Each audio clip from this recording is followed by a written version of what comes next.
దేవుని చేత అనుగ్రహించబడిన అవయవాలు, కృపావరాలు ఆయనకు మహిమ తేవాలని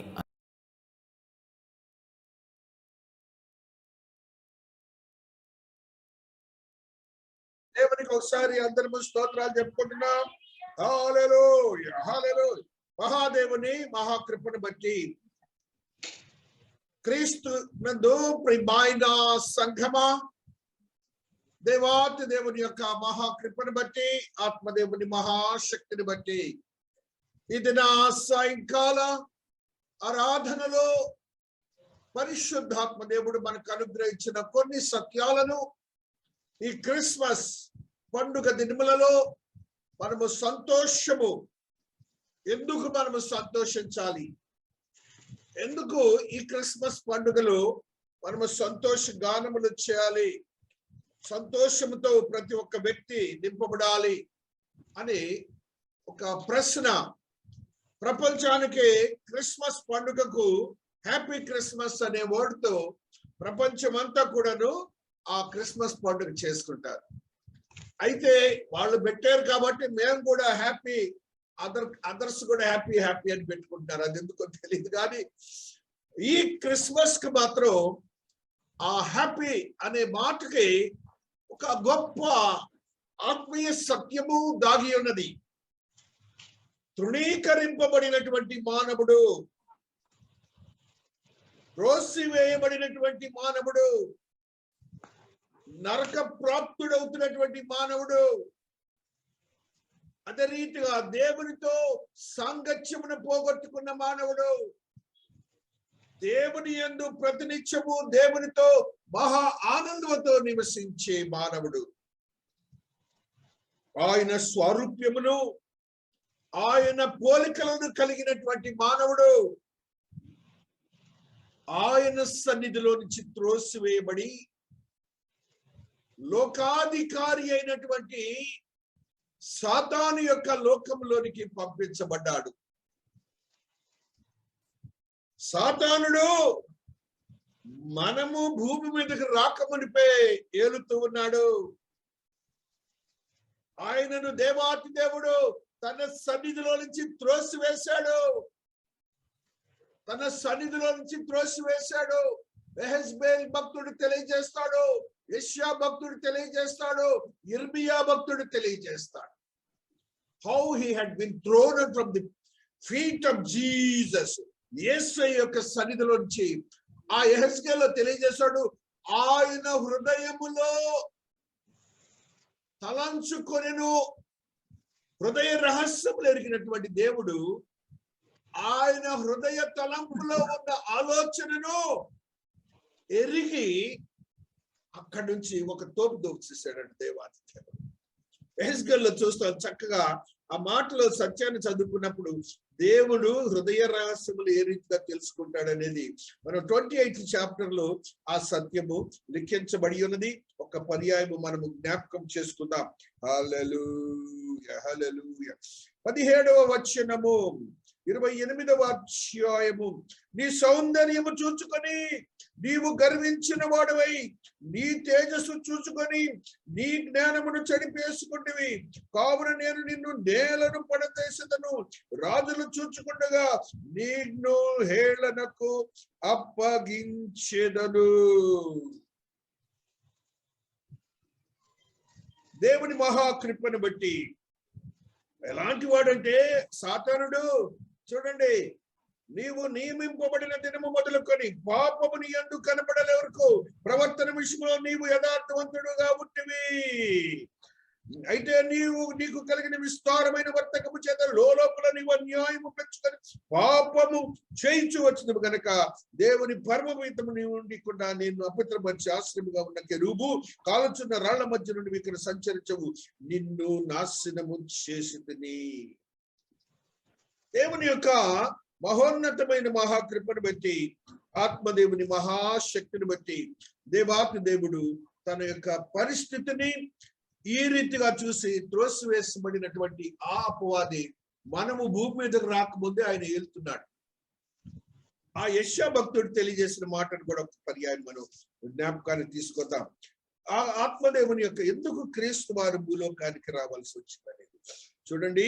దేవాతి దేవుడు 14వ వచనములు 14వ అధ్యాయములు మేఘమండలం మీదకి ఎక్కుదును, మహోన్నతునితో నన్ను సమానునిగా చేసుకుందునని నీవు మనస్సులో అనుకుంటివి కదా. దేవుడు మనం అనుకుంటాం, మన మనస్సులో అనేకం అనుకుంటుంటాం, ఆయనకు అన్ని తెలుసు. అటువంటి సాతానుడిని త్రోసివేశాడు లోకం మీదకి. ఆ సాతానుడేమో లోకంలో ఏలుతూ ఉన్నాడు. ఆ పరిస్థితిలో మానవుడు భూలోకానికి వచ్చాడు. ఎందుకు? ఆ సాతానుడి మాటలు విన్నాడు కదా. ఆ సాతానుడి మాటలు విని దేవుని ఆజ్ఞను మరచాడు కదా. దేవునికి విధేయతను చూపించలేకపోయాడు కదా. దేవుని ఆజ్ఞను మీరాడు కదా. దేవుని యందు విశ్వాసతను కోల్పోయాడు కదా. అందుకని దేవాతి దేవుడు మానవుడిని త్రోసివేశాడు. దేవుని ప్రేమ ఏంటంటే, ఎక్కడ ఈ మానవుడు మరలా తిరిగి ఎల్లప్పుడూ పాపములో పడిపోతాడేమో, ఆ యొక్క శరీరము పాపముతో నిండిపోతుందేమోనని భయపడి తొందరగా ఆ జీవ వృక్షము దగ్గరికి కెరూబులను పంపి కాపలా పెట్టేశాడు. That the human should not eat that fruit అని. ఒకవేళ ఈ పాప శరీరంతో ఆ యొక్క పండును కనుక తిరిగి ఉన్నట్లయితే యేసయ్య రక్షణ లేదు, యేసయ్య భూమి మీదకి వచ్చేది లేదు. మనం ఎప్పుడు నరకంలో ఎప్పుడు బండిపోతానే ఉంటాం. ఆ యెహోవా దేవుడు మనల్ని, యేసయ్య మనల్ని అలా చూస్తూనే ఉంటారు, ఏమి చెయ్యలేరు. అందుకని ఆది కాండంలో ఆ మాటను చూసినప్పుడు దేవుని ప్రేమ మన ఎడల ఎంత గొప్పదో చూడండి. ఆ దేవాతి దేవుడు ఎంత హడావుడి చేస్తాడంటే అక్కడ హల్లెలూయా హల్లెలూయా 23వ వచనము 3వ అధ్యాయంలో దేవుడైన యెహోవా అతడు ఏ నేలను తీయబడినో దాన్ని సేర్చబడి ఏదేను తోటలను అతను పంపివేశాను. అప్పుడు ఆయన ఆదాముని వెళ్ళగొట్టి ఏదేను తోటకు తూర్పు దిక్కున కెరూబులను జీవవృక్షములకు పోవు మార్పును కాచుటకు ఇటువంటి తిరుగు చిన్న ఖడ్గ జ్వాలలను నిలవబెట్టాను. సైమల్టేనియస్ గా పంపించాడు. ఇటు కెరూబులు పంపిస్తున్నాడు, ఇటు ఆదాముని పంపిస్తున్నాడు. ఏంటండి ఆయన? How the God had the plan of salvation for you, for your sake. ఓ మానవుడా, నువ్వు గ్రహించు, నీ యొక్క రక్షణార్థమై నీ దేవుడు ఏ రీతిగా ముందస్తు ఆలోచన కలిగి అటు కెరూబులను ఇటు ఆదామును ఇద్దరిని ఒకే పర్యాయం త్రోసివేసి కెరూబులను అక్కడ కాపలా పెట్టాడు. ఒకవేళ వెళ్ళి ఆ ఫలము తింటాడేమోనని చెప్పి, జీవవృక్ష ఫలము కదా, ఆ ఫలము తింటే ఏమవుతుంది? పాపము చేసిన వాడు అదే పాపంతో ఆ జీవంతోనే మరణిస్తాడు. అంతే, no other way, no medicine at all. అందుకని ఆయన ఆ వృక్ష ఫలమును నీకు ఎప్పుడు తినిపిస్తానన్నాడంటే, ప్రకటనలో మీరు చూస్తారు, జీవ వృక్ష ఫలమును తిననిత్తుననే మాటని మనం చదువుకుంటాం. కాబట్టి క్రీస్తునందు ప్రియమైనటువంటి వారులారా, దేవుని యొక్క మహోన్నతమైన మహాకృపను బట్టి, ఆత్మదేవుని ఆత్మశక్తిని బట్టి మనకున్నటువంటి ఆత్మీయ స్థితిని కోల్పోయాం. మనకున్నటువంటి దైవ జ్ఞానాన్ని కోల్పోయాం. దైవ జ్ఞానం అంటే ఎలా ఉంటుంది తెలుసా? ఆదాముకి దేవాతి దేవుడు అక్కడ కూర్చోబెట్టుకున్నాడు. ప్రపంచంలో ఆయన సృష్టించినటువంటి జీవరాశిని అంతా ఆయన ముందుకు పంపిస్తున్నాడు. God, Adam could name each and every creature on the earth at a stretch. ఇక్కడ ఒక పేరు పెట్టడానికి 100 పుస్తకాలు తిరగేసి వాళ్ళని పెట్టమని వీళ్ళని పెట్టమని ముందు ఏ రావాలా, ఆ రావాలా, ఏ డబ్ల్యూ రావాలని ఎదుగుతున్నాడు మానవుడు ఇప్పుడు. కానీ ఆదాము దాని క్రమమును బట్టి, దాని యొక్క సృష్టి యొక్క క్రమాన్ని బట్టి దేవ జ్ఞానం ఉంది కదా మానవుడికి. ఆ జ్ఞానంతో వాటికి నామములు పెట్టినని ఆది కాండంలో మీరు చూస్తారు. అద్భుతమైన మాట అది. మానవునికి ఆదిలో త్రోసివేయబడక ముందు ఉన్నటువంటి జ్ఞానం అదే. అతి జ్ఞానముతో ఉన్న మానవుడు he could lost everything. He could lost everything and we had separation from the God. మనల్ని అట్లా అతికియటానికి దేవాతి దేవుడు భూలోకానికి వచ్చారు. అందుకు మహా సంతోషకరమైన సువర్తమానం అన్నాడు. చూడండి, ఆ యొక్క లూకులో దేవదూత చెప్తుంది ఈ మాటని. దేవదూత వాళ్ళకి తెలుసు, దేవదూతలకు తెలుసు దేవుడు ఏం చేశాడో తెలుసు, ఆదాం ఏం చేశాడో తెలుసు, సాతానుడు ఏం చేశాడో మొత్తం తెలుసు కదా. అందుకని దేవదూత ఎంతో సంతోషంగా చెబుతుంది ఆ మాటని. చూడండి ఎలాగ చెప్తున్న 10వ వచనం 2వ వచనం లూకా సువార్తలో. అయితే ఆ దూత భయపడకుడి, ఇదిగో ప్రజలందరికీ కలుగబో మహా సంతోషకరమైన సువర్తమానము నేను మీకు తెలియచేయుచున్నాను. అందుకు హ్యాపీ క్రిస్మస్, అందుకు happy Christmas, merry Christmas. Double the rate చెప్తుంటారు. Merry Christmas, happy Christmas. వీళ్ళు మెరీ చెప్పగానే వాళ్ళు హ్యాపీ చెప్తుంటారు. ఇంగ్లీష్ స్పెల్లింగ్ కూడా వచ్చో లేదు తెలియదు, కానీ people use to spell it like anything else repeatedly. కారణం ఏంటంటే ఆయనలో మరలా ఆత్మీయ స్వాస్థ్యమును మనం పొందుతున్నాం కాబట్టి. The separation had been thrown out, but you are being united with the Lord. Union with the Lord. దేవునితో ఆ రీతిగా ఐక్యమవుట, ఆ స్థితిని కలిగే యోగ్యతను కలిగించే దైవ మానవుడు భూలోకానికి వచ్చి ఒక స్త్రీ గర్భములో జన్మించి పశువుల పాకలో ఉండి, అదే రీతిగా ఆ యొక్క పశువుల తొట్టిలో ఉన్నటువంటి పసిబాలుడైనటువంటి ఆ దేవాతి దేవుని పుట్టుక అంత కఠినము ఇబ్బందికరమైన పరిస్థితి అయినా నీకు, పాపివైన నీకు, త్రోయబడిన నీకు, త్రోసివేయబడిన నీకు మరలా ఆయనతో స్వాస్థ్యము వారసత్వం ఇవ్వబోతున్నాడు. దేవునికి స్తోత్రాలు చెప్పుకోండి. హల్లెలూయా. మానవుని వారసత్వానికి ఈ దినాల్లో తంటాలు పడతా ఉంటాం. మన ఇండియాలో చెప్తుంటారు, గాంధీ ఫ్యామిలీస్, ఆ ఫ్యామిలీస్ గొప్పగా చెప్పుకుంటారు. ఆ ఇంటి పేర్లు చెప్పుకోవటం, ఆ ఫ్యామిలీస్ గురించి గొప్పగా చెప్పుకోవటం వారసత్వం. కానీ నీ యేసయ్య వారసత్వం అంతకంటే గొప్పది. దేవునికి స్తోత్రాలు చెప్పుకోండి. హల్లెలూయా. ఈ లోకంలో నీకు అలాంటి వారసత్వం లేకపోయినప్పటికీ నీ దేవుని వారసత్వం ఇవ్వడానికే, నీ దేవునితో ఈక్వల్ రైట్ ఇవ్వడానికే నీ దేవుడు భూలోకానికి ఒక పశువుల పాకలో పరుండాడనే సంగతి నువ్వు గుర్తించాలి. ఆత్మీయ వారసత్వం పొందటానికి నీ దేవుడు భూలోకానికి వచ్చాడు. ఆ సువర్తమానం ఎట్లా, ఆ మాట చూడండి ఎలాగ రాస్తాడు తెలుగులో. మహా కలుగబోవు అంటే ఫ్యూచర్ టెన్స్ అని చెప్తున్నాడు. కలుగబోవు అంటే నీ కలగబోయే ఆ వారసత్వాన్ని గురించి చెప్తున్నాడు. which is going to be happen to you, which is going to be happen to you.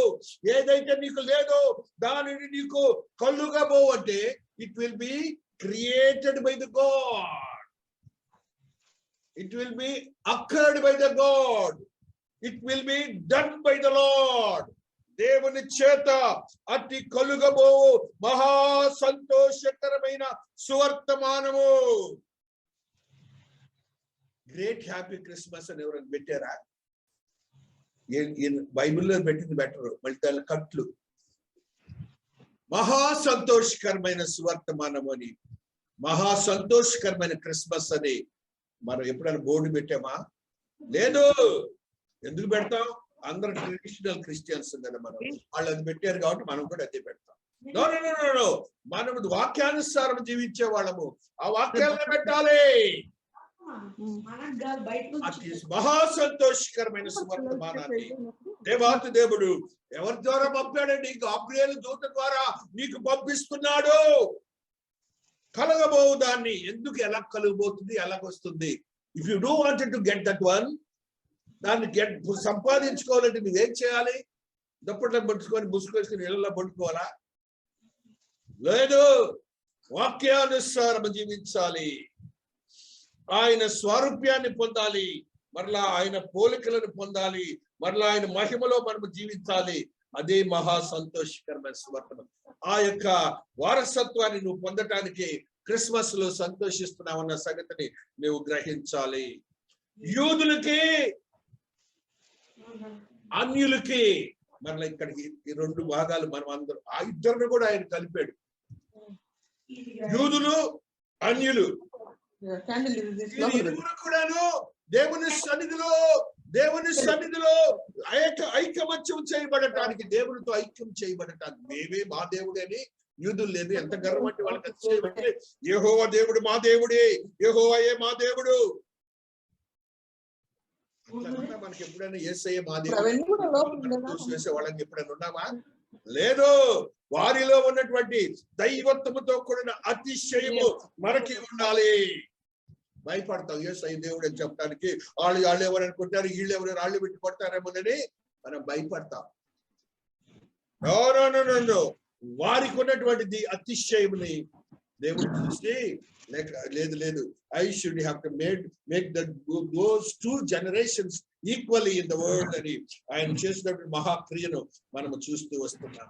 మహాక్రియలో భాగమే ఆ యొక్క గలేషియన్స్ లో మనం చదువుకున్నప్పుడు ఆత్మదేవుడు మాట్లాడుతున్నటువంటి మాటని ఈ రీతిగా చదువుకుంటూ వస్తున్నాం. హల్లెలూయా, హల్లెలూయా, హల్లెలూయా, హల్లెలూయా. 3వ అధ్యాయము గలతీ 18వ వచనాన్ని మనము చదువుకుంటూ వస్తున్నాం. గలేషియన్స్ 3:18 ఈ సత్యము లిఖించబడి ఉన్నది. Galatians 3:18. Hallelujah, power of the lord is working. నేను హల్లెలూయా స్తోత్రములు. ఆ స్వాస్థ్యము ధర్మశాస్త్ర మూలముగా కలిగినలా ఇక వాగ్దాన మూలముగా కలిగినది కాదు. అయితే దేవుడు అబ్రహామునకు వాగ్దానం వల్లనే దానిని అనుగ్రహించను. దేవుడికి ఒకసారి స్తోత్రాలు చెప్పండి. అందరు అంటారు యేసయ్య వచ్చిన తర్వాత యేసయ్యకు ముద్దోళ్ళకి రక్షణ ఏంటి అని అంటున్నారు. యేసయ్యకు ముందు వాళ్ళకి రక్షణ ఏంటి అని అంటే ఇది ఈ వాక్యమే. ధర్మశాస్త్రము లేనప్పుడే ధర్మశాస్త్రానుసారం నడిచాడు అబ్రహాం. దేవునికి స్తోత్రాలు చెప్పండి. The Torah had been prompted to Abraham in the days and it has been given to him. దేవుడు చెప్తున్నాడు, మనకి స్పష్టంగా చెప్తున్నాడు. ఏ స్వాస్థ్యం అయితే అబ్రహాం ఎదురు చూశాడు. హీబ్రూస్ లో మనం చూస్తాము అబ్రహాం ఎలాగ ఎదురు చూశాడు. అబ్బాబ్బాబ్బా, ఆయనకున్నటువంటి ఆత్మీయ స్థితి ఒక్కసారి చూస్తే, ఇప్పుడు మనకున్నటువంటి ఆత్మీయ స్థితి కరోనా గురించి ఎదురు చూస్తున్నాం కానీ ఆయన రాకడ గురించి ఎదురు చూస్తలేదు.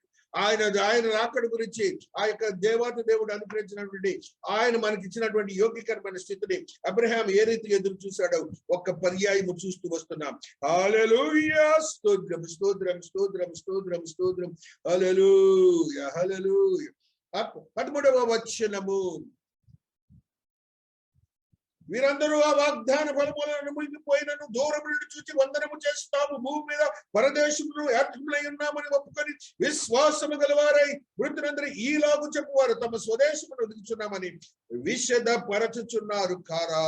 వారు ఏ దేశము నుండి వచ్చిరో ఆ దేశమును జ్ఞాపకం ఉంచుకున్నట్లు మరలా వెళ్ళుటకు వారికి వీలు కలిగి ఉండును. You have to find it out, the mind of Abraham, Isaac as well as the Jacob. అబ్రహాం, ఇస్సాకు, యాకోబులు ఏ రీతిగా మేము ఎక్కడి నుంచి వచ్చామంటున్నారంటే పరము నుంచి వచ్చామంటున్నారు. నువ్వు ఎప్పుడైనా ఆ మాట అనుకున్నావా? I have came from the heavens. మరలా మేము అక్కడికి వెళ్తాం. అది విశ్వాసంలో ఒక భాగము. అబ్రహాం మనకి నేర్పిస్తున్నాడు. వాళ్ళకున్నటువంటి 10వ వచనంలో ఏలయనగా దేనికి శిల్పియు దేవుడు దేనికి శిల్పియు నిర్మాకుడు పునాదుగల పట్టణము కొరకు అబ్రహాము ఎదురు చూచుచుండెను.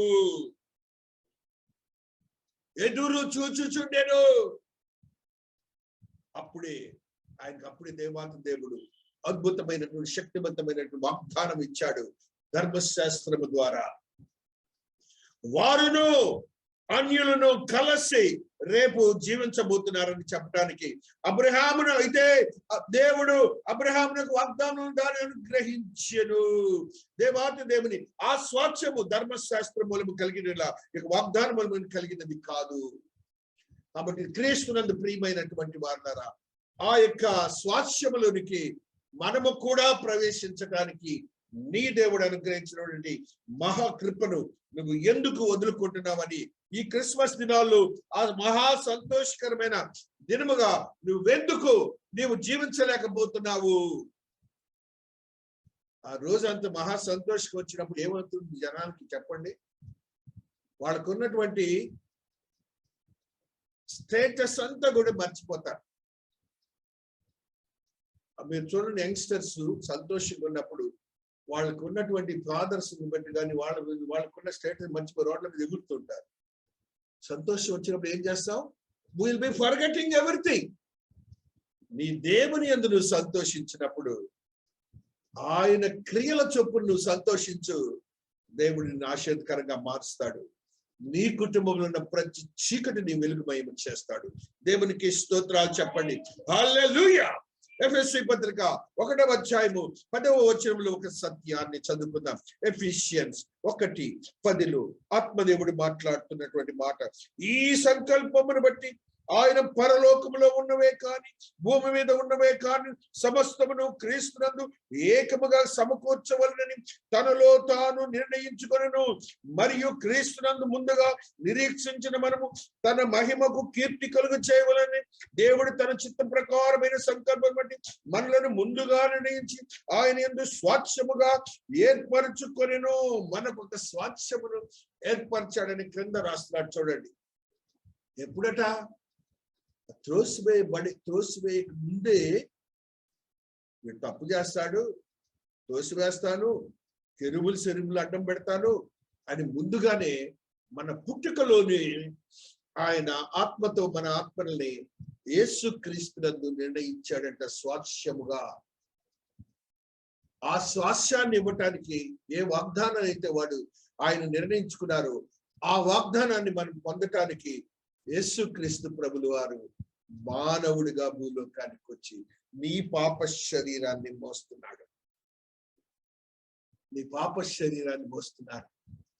నీ పాపము, నీ శరీరము నరకానికి ఎలాగెళ్తుందో ఆ పాపము నీ శరీరము నరకము నుండి వెళ్లకుండా ఆయన నీతిమంతుడిగా ఉండి పాపాన్ని త్రోసి పారేశాడు. If you are a righteous person, the sin will not act upon you. If you are a righteous person, నువ్వు నీతిమంతుడు అయితే ఆ పాపము నీపై పని చేయదు. ఆయన సర్వమానవాడి పాపాలు మోయగలిగినంత నీతిమంతుడిగా ఉన్నాడు. దేవునికి స్తోత్రాలు చెప్పండి. హల్లెలూయా. ఆయన రక్తము శుద్ధీకరింపబడటానికి లేదు. పుట్టకతోనే పవిత్రమైన రక్తమును, ఆ రక్తములో ఏ మాత్రము కూడా పాపము ఛాయలే లేవట. ఆయన కట్టుకున్నటువంటి గుడ్డను లండన్ మ్యూజియం లో ఉంది. ఆ గుడ్డను మేము చూసాం, చూపిస్తారు లండన్ మ్యూజియంలో. ఆ గుడ్డని రక్తపు మరకలు ఉన్నాయి. 2000 సంవత్సరాలు దాచిపెట్టారండి వాళ్ళు. ఎంత గొప్పళ్ళు. ఆ బ్లడ్ టెస్ట్ చేశారంట. ఆ బ్లడ్ లో ఏ గ్రూప్ లేదంట, బి గ్రూప్ లేదంట, సి గ్రూప్, ఏ గ్రూప్ లేదు, ఏ పాజిటివ్, ఓ లేదంట. ప్రతి ఒక్క మనుష్యుడికి సరిపోవటానికి ఆ బ్లడ్ గ్రూప్ ఉందంట. దేవునికి స్తోత్రాలు చెప్పండి. The shroud of the Jesus అని ఒక క్లిప్పింగ్ ఉంటుంది చూడండి ఎక్కడన్నా. Shroud of the Jesus. ఆ బ్లడ్ గ్రూప్ ఏ మనుషుడికైనా సరిపోతుందిట. అన్ని ప్రూవ్ చేశారండి యేసయ్య. ఏ రీతిగా దేవుడు, ఏ రీతిగా మానవుడిగా ప్రూవ్ చేశాడు. Everything had been proved.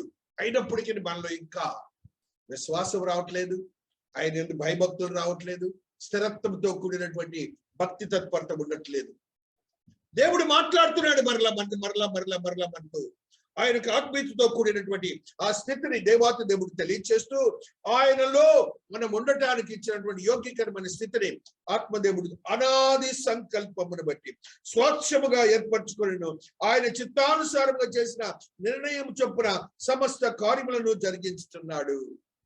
ఈ మాటను అండర్లైన్ చేసుకోండి. ఆయన చిత్తానుసారముగా, ఆయన చిత్తం అంటే మనస్సు. ఆ మనస్సానుసారముగా అప్పుడు అనుకున్నాడు కదా, ఆయన చేసిన కార్యం అంట చిత్తాను చేసిన నిర్ణయము చొప్పున. Already it has been decided. నిర్ణయం అంటే it has decided, it has been planned, it has been stamped. నిర్ణయము చొప్పున సమస్త కార్యములను జరిగించుతున్నాడు. ఆ మీరును సత్యవాక్యమునగా మీ రక్షణ సువార్తను విని క్రీస్తునందు విశ్వాసం ఉంచి ఆ వాగ్దానం చేయబడిన ఆత్మచేత ముద్రింపబడితరి. ఆ రక్షణ సువార్త ఎవరి ద్వారా వచ్చింది? ఆయన ద్వారా వచ్చింది. అంత మాత్రమే కాకుండా ఆత్మతో నిన్ను ముద్రించాడు మరలా పాపం చేయకుండా ఉండటానికి. ఆ పరిశుద్ధాత్మ దేవుని నీతో ఉంచటానికి, నిన్ను పరిశుద్ధపరచడానికి, ఆ రక్షణ సువార్తను వినటానికి, అతి స్వాస్థ్యం పొందటానికి ఆయన అనుగ్రహించిన మహాకృప, మహా సంతోషకరమైనటువంటి సువర్తమానము క్రిస్మస్ పండుగ ఉంటుందని ప్రతి ఒక్క మనుష్యుడు గ్రహించాలి. అదే రీతిగా తీతు పత్రికలో 1:3 చదువుకుంటూ వస్తున్నాం. టైటస్ 1:3. హల్లెలూయా, స్తోత్రం స్తోత్రం స్తోత్రం స్తోత్రం. మన అందరి విశ్వాస విషయములో నా నిజమైన కుమారుడికి తీతుకు శుభమని చెప్పుకున్నాను. ఆ నిత్య జీవమును అబద్ధమాడనేరని దేవుడు అనాది కాలమందే వాగ్దానం చేసేది. కానీ చాలా జాగ్రత్త వినాలి. ఇప్పటి విశ్వాసులందరూ పౌలు భక్తుడు మనకు తెలియచేస్తున్నాడు ఒక అద్భుతమైన మర్మాన్ని. ఏమిటంటే ఆ నిత్య జీవము అబద్ధమాడనేరని దేవుడు. ఎవరంటే నీ దేవుడు అబద్ధం ఆడతాడా మనకులాగా? హల్లెలూయా, హల్లెలూయా. అబద్ధమాడనేరని దేవుడు. ఆ తెలుగు వర్డ్లో మీరు గమనించాలి. హీ నెవర్ లైస్ అని అర్థం. అది he never committed the lies in his life. దేవుడు అబద్ధమాడాడు. అబద్ధమాడనేరని దేవుడు అనాది కాలమందే వాగ్దానము చేసను. కానీ ఇప్పుడు మన రక్షకుడైన దేవుని ఆజ్ఞ ప్రకారం నాకు అప్పమున్న సువార్త ప్రకటన వల్ల తన వాక్యం యుక్త కాలం ముందు బయలుపరచను. తండ్రి అయిన దేవుని నుండి మన రక్షణ యేసుక్రీస్తు కృపయు కనికరమును సమాధానము నీకు కలుగును గాక. ఆయన ఆ మాట చెప్పుకొని పౌలు భక్తుడు రక్షణ సువార్తను చాడుతూ మనకి ఒక ధైర్యంతో కూడిన వాగ్దానాన్ని ఇస్తాడు. చూడండి, క్రీస్తు యేసు నుండి దేవుని నుండి మన రక్షకుడైన క్రీస్తు కృపయు కనికరమును సమాధానమును నీకు కలుగును గాక. ఈ యొక్క మహా సంతోషకరమైన సువార్తను పండుగ చేసుకుంటున్న మనకి ఈ 3 మాటలు మీరు గుర్తుపెట్టుకోండి. ఏమంటున్నాడు? కృప, కనికరము, సమాధానము నీకు కలుగుతుందని. అంటే కృపలో ఆయన నిత్య జీవము, కనికరములో నీ పాప క్షమాపణ, సమాధానంలో నీ దేవునితో నివసించడం. ఈ 3 నీకు రాబోతున్నాయి. దేవునికి స్తోత్రాలు. హల్లెలూయా. అదే రీతిగా మరి యొక్క సత్యాన్ని చదువుకుందాం. హల్లెలూయా, స్తోత్రం స్తోత్రం.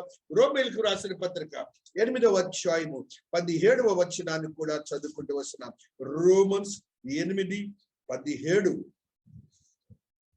మనము పిల్లలమైతే వారసులము, అనగా దేవుని వారసులము, క్రీస్తుతో కూడా మహిమ పొందుటకు ఆయనతో శ్రమపడిన క్రీస్తుతోడి వారసులము.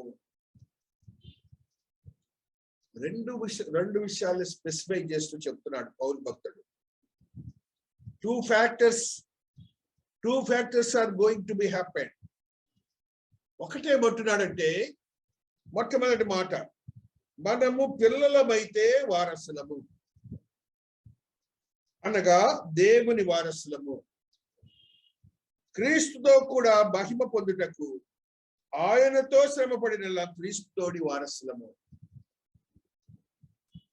క్రీస్తు తోడి వారసులము. అర్థమవుతుంది కదా? మనకి సెపరేట్ గా ఒక స్వాస్థ్యాన్ని ఇవ్వటానికి ఆ క్రీస్తు అనే యేసయ్య had come over to this earth and slept in the manger, and he had given you the inheritance along with Jesus. ఆయనతో పాడుగానే. అందుకని క్రిస్మస్ మహా సంతోషకరమైన సువర్తమానం. అర్థమవుతుంది కదా? తండ్రి అయిన దేవునికి మనకి ఏమన్నా ఉందా? రోమీయులకు 5వ అధ్యాయం చెప్తాడు, శత్రుత్వము, ఉగ్రత, దాన్ని కొట్టివేయటానికి, సమాధానం ఇయటానికి వచ్చి, అందుకు మహాసువార్త. చూడండి 5వ అధ్యాయంలో మాటలు చదువుకుని భయం వేస్తుంది మనకి. చూడండి, ఆయన అంటున్నాడు, చూడండి, కాబట్టి మనం ఆయన రక్తం వల్ల ఇప్పుడు నీతిమంతులుగా తీర్చి మరింత నిత్యముగా ఆయన ద్వారా ఉగ్రత నుండి రక్షింపబడుదును. ఉగ్రత, తండ్రితో ఉగ్రత. మరలా ఇంకో మాట, ఏలనిగా శత్రువులమై ఉండగా, శత్రువులము, ఇవన్నీ కూడాను ఆయన చెప్తుండే 10వ వచనంలో, మనము దేవునితో సమాధానపరచబడి ఆయన జీవించడం మరి నిత్యముగా రక్షింపబడదము. ఆ చివరిగా ఇప్పుడు సమాధాన స్థితి పొంది ఉన్నాము, దేవుని అతిశయపడుతున్నాము. ఆయన ద్వారానే మనము ఇప్పుడు సమాధాన స్థితి పొంది ఉన్నాము. అంటే యు గాట్ ఇట్. యేసయ్య ద్వారా తండ్రికి నీకు ఒక బ్రిడ్జ్ కట్టబడినది. he had become an ambassador గా వచ్చేసాడు నా దేవుడు. ఆ అంబాసిడర్ గా వచ్చి ఒక బ్రిడ్జ్ కట్టి, అందుకు మహా సంతోషకరమైన సువార్త. ఆయన దూరపడ్డాం కదా అప్పుడు, ఆయన తోసివేశాడు కదా అప్పుడు, ఆయన ఉగ్రత ఉంది కదా అప్పుడు, ఆయన శత్రువులు అయిపోయాం కదా అప్పుడు. ఇప్పుడైతే మహా సంతోషకరమైన సువర్తమానమని మనం ఎంతగానో సంతోషిస్తున్నాం. హల్లెలూయా, హల్లెలూయా, హల్లెలూయా. ఆత్మదేవుని ఆత్మశక్తిని బట్టి మరి యొక్క సత్యాన్ని చదువుకుందాం. 9:26 ఎబ్రిల్కు రాసిన పత్రిక 9:26లో ఈ సత్యాన్ని మనం చదువుకుంటూ వస్తున్నాం. హల్లెలూయా. అట్లైన ఎడల జగత్తు పునాది వేయబడినది మొదలుకొని ఆయన అనేక పర్యాయములు శ్రమ పడవలసి వచ్చింది. అయితే ఆయన యుగముల సమాప్తి యందు తన్ను తానే బలిగా అర్పించుకోవడం వల్ల పాప నివారణ చేయుటకై ఒక్కసారి ప్రత్యక్షపరచబడెను. జగత్తు పునాది వేయబడినది మొదలుకొని ఆయన అనేక పర్యాయములు శ్రమ పడవలసి వచ్చిన. అయితే ఆయన యుగముల సమాప్తి యందు తన్ను తానే బలిగా అర్పించుకోవడం వలన. ఈ మాటని చాలా జాగ్రత్తగా వినాలి అందరూ. యుగముల సమాప్తి యందు మనం ఎందుకు మహా సంతోషంగా ఉండాలంటే, ఈ మానవుడికి ఉన్న యుగములన్నీ కూడా సమాప్తి అవుతున్నాయి. ఆయన పుట్టుకతో, ఆయన గిట్టుకతో రాకడ కూడా రాబోతున్నది. అందుకు మనం సంతోషిస్తున్నాం, మహా సంతోషం. ఇక లేదు మానవుడికి అనగా నీ తోటి మానవుడు రేపు రాబోయే వాడికి లేదని చెప్పడానికి మహా సంతోషకరమైన సువర్తమానం. ఆయనే అన్నాడు కదా, ఒకరినొకరు ప్రేమించుడి, నీ శత్రువును ప్రేమించుడి, లవ్ యువర్ నైబర్ యాజ్ థైసెల్ఫ్ అనే మాటలు, ఆజ్ఞలు ఆయన ఇచ్చారు కదా. అందులో భాగమే యుగముల సమాప్తి యందు. యుగాంతం వచ్చేసింది. యుగాంతములో నీవు దేవునితో ఉండబోతున్నావు. అందుకు మహా సంతోషకరమైన సువర్తమానమని నువ్వు గ్రహించాలని ఆత్మదేవుడు మనతో ఈ దినాన మాట్లాడుతున్న మాటలు మనం గ్రహించాలి. తీతు 2:14లో మరి ఒక సత్యాన్ని చూద్దాం. టైటస్ 2:14 ఆత్మదేవుడు మాట్లాడుతున్న ఈ సత్యాన్ని ఈ రీతిగా చదువుకుంటూ వస్తున్నాం. హల్లెలూయా, హల్లెలూయా. 2:14 ఆయన సమస్తమైన దుర్నీతి నుండి మనలను విమోచించి సత్క్రియలందు ఆసక్తి గల ప్రజలను తన కోసరము పవిత్రపరచుకొని తన సొత్తుగా చేసుకున్నటకు తన్ను తానే మన కొరకు అర్పించుకొనెను. ఇది ఒక ఆత్మీయ సత్యమై ఉంటుంది. ఇందులో ఒక మినిట్ మీరు మైండ్ పెట్టండి. ఇక్కడ ఆయనలో ఎంత సాక్రిఫైసింగ్ గుణం ఉందో, ఆయన పుట్టుకలో సంతోషించడానికి మనకి ఇచ్చిన యోగ్యత. చూడండి, ఆయన అంటున్నాడు, చూడండి, హల్లెలూయా, ఆయన సమస్తమైన దుర్నీతులను మనలను విమోచించి. ఏదైనా పార్ట్ ఆఫ్ ఇట్ అన్నాడా? నో. ఆయనలో ఉన్న గొప్ప విషయం అదే, కనికర సంపన్నుడు. సమస్తములైనటువంటి దుర్నీతి నుండి మనల్ని విమోచించి. రెండవ మాట, సత్క్రియలందు ఆసక్తి గల ప్రజలను. ఈ మాటనే మనం జాగ్రత్తగా వినాలి. సత్క్రియల యందు ఆసక్తి గల ప్రజలను. ఈ మాటని మహా సంతోషకరమైన క్రిస్మస్ చేసుకున్న వాళ్ళందరం కూడా గ్రహించాలి. మనం ఏం చేయాలట? సత్క్రియలలోనికి పరిగెత్తాలి. వాళ్ళందరినీ కూడా ఏం చేయబోతున్నారంటే పవిత్రపరుచుకొని తన సొత్తుగా చేసుకున్నటకు తన్ను తానే మన కొరకు అర్పించుకునేను.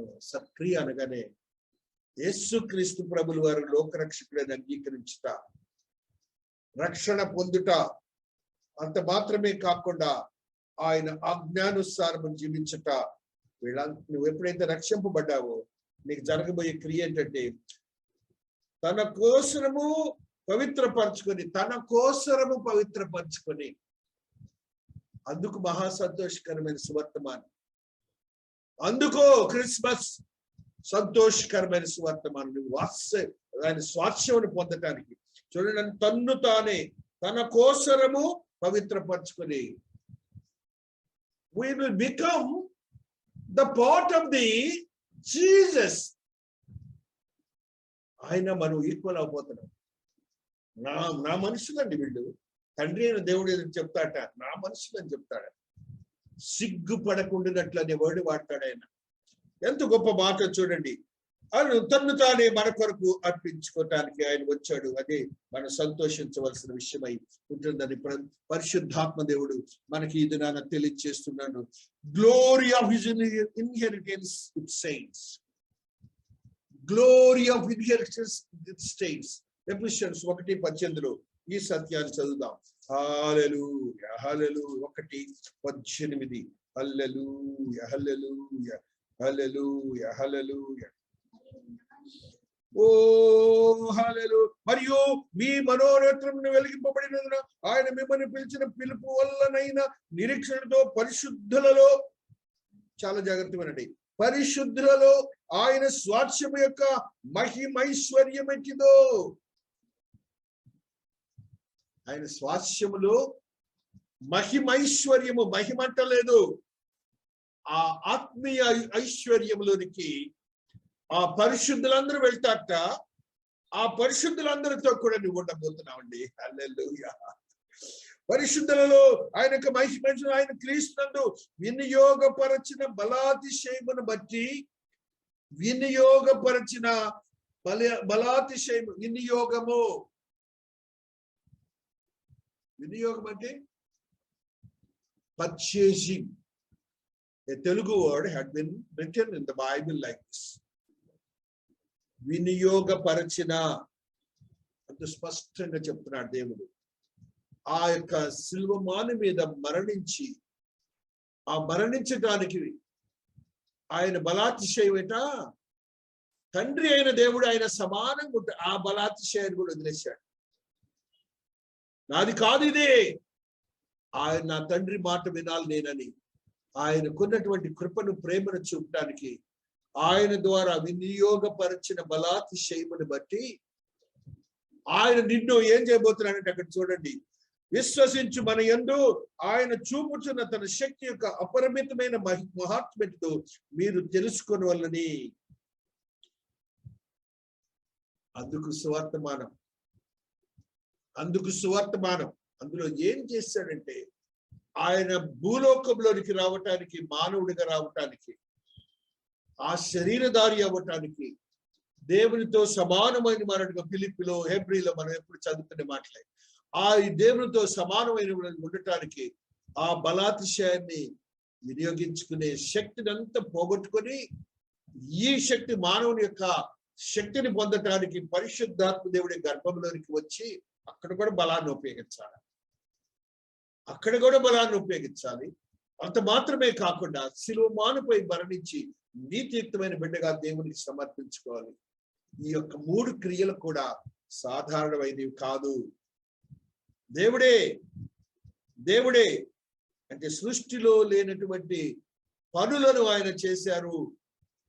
ఒక మానవుడిగా రావటం, ఒక మానవుడిగా పాపములు లేకుండా జీవించటం, ఒక మానవుడిగా ఆయన యొక్క అతిశయముతో కూడినటువంటి శక్తివంతమైన స్థితిని మనకు అనుగ్రహించడం, మహిమను మామూలు విషయములు కాదు. కాబట్టి అందుకది సువర్తమానం. బలాతిశయము అదంతా కూడా దేవుని బలాతిశయం అంత పట్టింది. గర్భంలోనికి రావటం తేలిక అనుకుంటున్నారా? పరిశుద్ధాత్మ దేవుడు ఒక గర్భంలోనికి రావటం తేలిక లేదు. ఆయన మానవుడిగా మారిపోవటం తేలిక కాదు. ఊరినే కథలు తినడానికి బాగా ఈజీగా ఉంటుంది మనకి.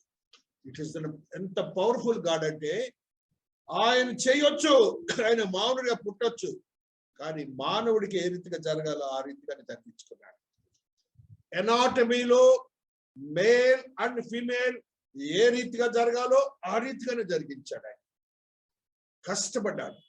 పిల్లలు పుట్టలేదు, ఎందుకు పుట్టలేదు? ఫెలోపియన్ ట్యూబ్ లోనికి ఆ పురుషుని యొక్క స్థితి అంతా కూడా అలాగ వెళ్ళాలి. అది నాసిక రంధ్రము వలె, నాసిక ఒక వెంట్రుకకి రంధ్రము లాంటిది అంట ఫెలోపియన్ ట్యూబ్. చూడండి సృష్టి ఎలా అంటుంది, దాంట్లోకి నీ దేవుడు ఇరుక్కున్నాడండి. అది బలాతిశయం. దాని మొత్తాన్ని కూడా దేవాతి దేవుడు వదిలిపెట్టిస్తాడండి నీ కోసం.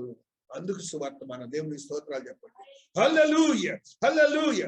దేవుని యొక్క మహోన్నతమైన మహాకృపను బట్టి ఆయన అంటున్నాడు చూడండి, మరి యొక్క సత్యం ఇక్కడే మీరు తెలుసుకోవలనని మన ప్రభు అయిన యేసుక్రీస్తు యొక్క దేవుడైన మహిమా స్వరూపి తండ్రి తన్ను తెలుసుకున్నట్టు యందు మీకు జ్ఞానమును ప్రత్యక్షతయును గల మనస్సు అనుగ్రహించినట్లు.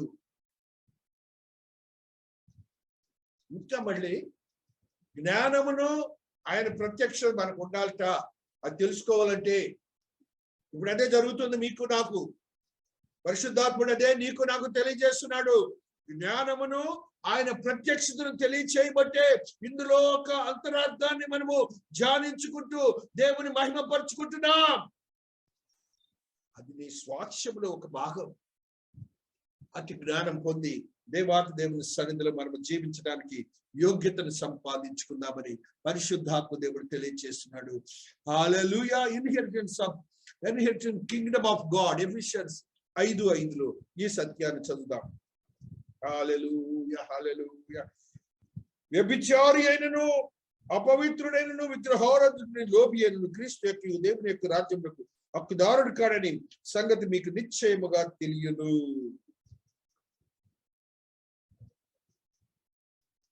అందరూ నేను దేవునితో ఉండే పరిశుద్ధుడిని, ఇవన్నీ క్యారెక్టర్స్ ఉన్నవాడు దేవుని దగ్గరికి వెళ్తే